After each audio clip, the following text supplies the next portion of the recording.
Hi, my name is Rima Ali, and I will be presenting Leading a Cultural Shift Arising from the Adoption of a New Technology in Healthcare. The implementation of health information technology is at the forefront of most organizations' agenda, a critical factor that can significantly influence the implementation success is healthcare organizations' ability to change and adapt to the process. Health information technology is a big topic that presents more significant challenges for healthcare leaders, and identifying these roles may take us a step closer to successful health information technology implementation. This presentation is addressed to leaders at all levels, specifically to clinical nursing leaders who are at the forefront to affect the implementation and adoption of health information technology because of their clinical workflow knowledge, decision-making capacity, and leadership roles.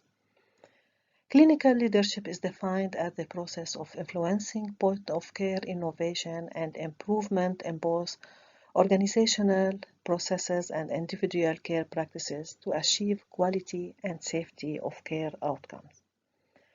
Clinical leadership uses leadership skills and management skills and registers nurses' skills for evidence-based practice for problem solving and outcomes.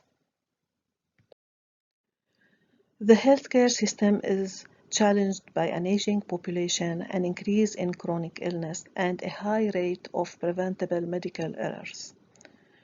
These challenges have pushed healthcare organizations to implement healthcare information technology in order to improve capacity without increasing resource consumption. The use of health information technology will inevitably become the standard of care. However, many barriers continue to affect their implementation and adoption, and leaders face strategic choices when technology is adopted, and their decisions influence outcomes in different organizational units.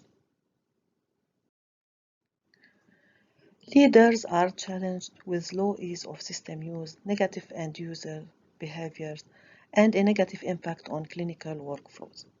End users' attitudes and beliefs were reported to act as facilitators and barriers to implementing and accepting health information technology. Positive attitudes of practitioners increased acceptance and implementation, whereas negative attitude and staff resistance acted as barriers. Health information technology implementation may involve some employee resistance because frontline staff do not like to spend too much time and perform extra work, and they need to learn more skills to adapt to the new intervention.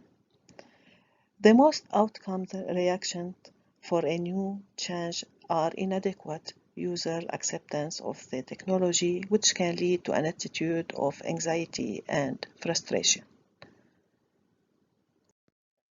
Leaders who can help members psychologically own the change are more likely to see the change initiative sustained and embedded in practice. To do this, leaders should understand that resistance is a natural part of the process.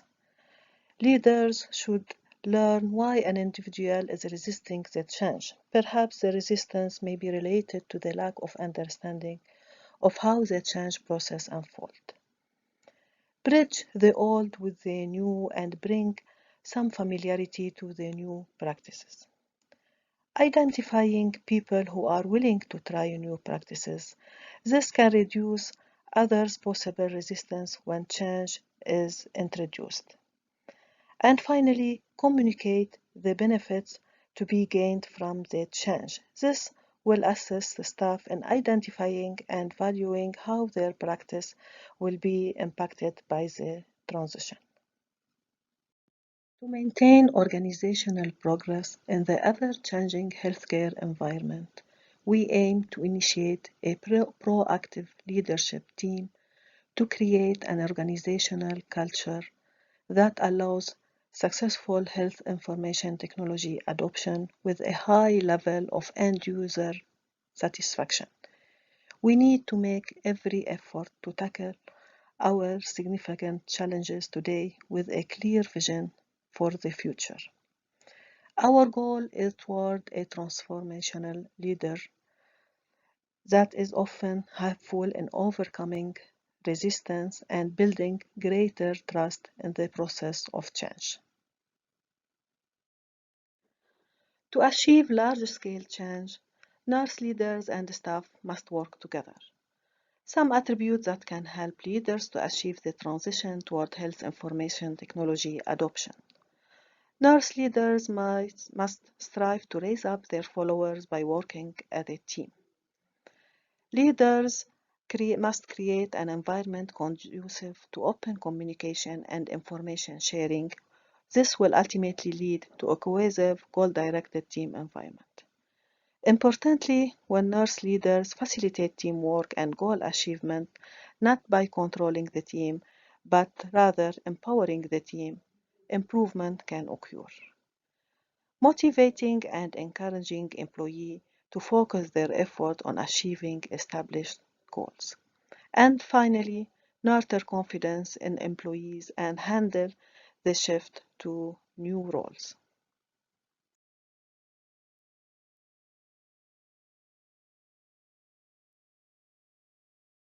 The question is what leaders should do to achieve a large-scale change. Technological adoption and implementation require organizational culture with commitments and deep involvement of corporate leadership throughout project planning, implementation, and post-implementation. We adopt strategies that would help reach our goals from John Kotter's 8-stage process for transformational change. Kotter's 8-stage process is organized into 3 phases: planning change, implementing change, and cementing the change. Planning change includes establishing a sense of urgency, creating a guiding coalition, and developing a vision and strategy. Establishing a sense of urgency is a critical step because people will cling to the status quo and resist change without a sense of urgency. Creating urgency involves helping people see and feel firsthand why a change needs to occur. The sense of urgency can be part of the awareness campaign and is an integral component of persuasion. Creating a guiding coalition involves selecting the right people, and these people should include early adopters from end users group. These early adopters are clinical leaders who can help drive a sense of urgency and motivate the early majority to buy into the project. In this stage also, we need to create a clear and defining vision. Implementing change includes communicating the vision, empowering action, and creating short-term wins. Once this vision is decided, it should be communicated. The vision statement should be service-oriented to create emotional motivation and involves communicating the vision in words and action by leading through example. Regarding enabling action and creating short-term wins, at these 2 stages, all parties need to work together to remove obstacles and empower all members to participate. Creating short-term wins can help keep the momentum going.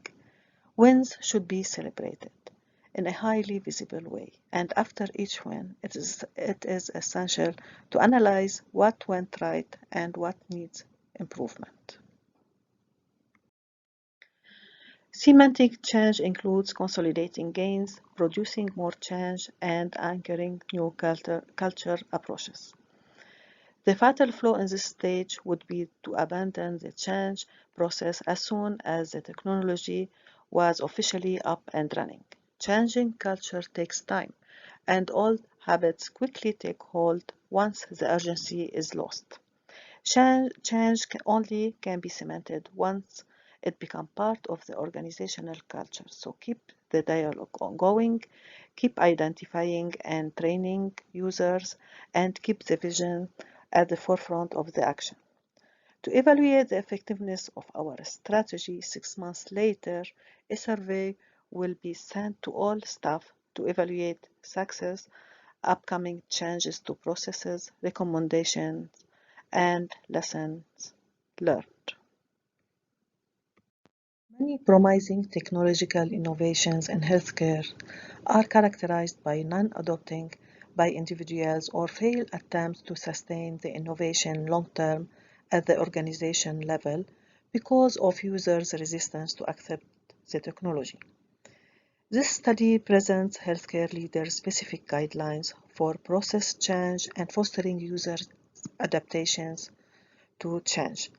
Healthcare leaders need to create a collaborative environment where everyone participates in overcoming the challenges as they arise. Healthcare leaders need to be competent in developing strategies to plan, implement, and evaluate these technologies. The future is ahead, so let us greet it.